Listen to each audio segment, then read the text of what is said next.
से कहता है।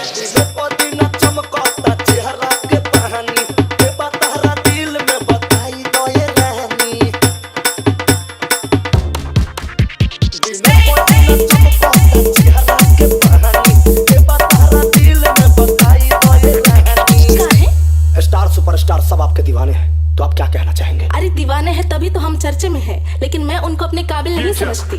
अच्छा,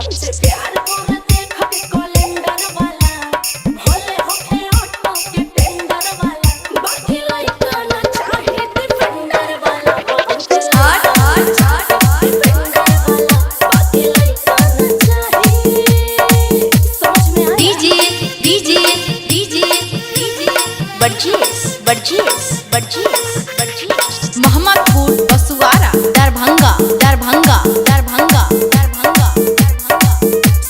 बड़ बोला से मैं कभी बात नहीं करती हूँ, मैं तो किसी के यहाँ बाप से न डरती हूँ, मैं तो अपने मन के हिसाब से जीती हूँ।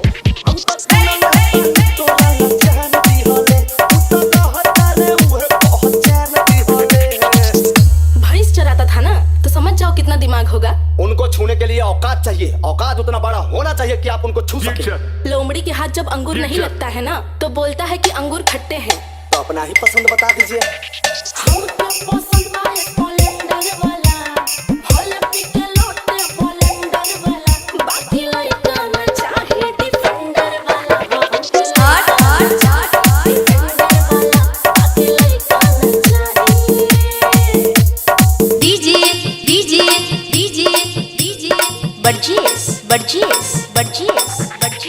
मोहम्मदपुर, बसुआरा, दरभंगा, दरभंगा, दरभंगा, दरभंगा, दरभंगा।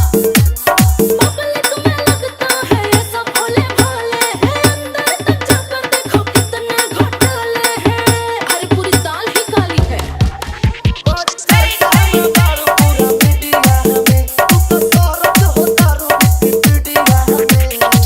अच्छा एक बात बताइए, आप डिफेंडर से उतर के ऑटो में काहे बैठ गए जी? बहुत तकलीफ हो रहा है उनको।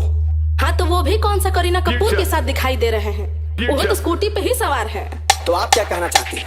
ठेला वाला हो या सिलेंडर वाला, छोकरी होके आकर जितेंद्र वाला, भटलाई गाना चाहे डिफेंडर वाला। DJ DJ DJ DJ Verghese Verghese Verghese Verghese. Darbhanga, Darbhanga, Darbhanga और डिफेंडर की बात करते हैं। दरभंगा, दरभंगा, दरभंगा।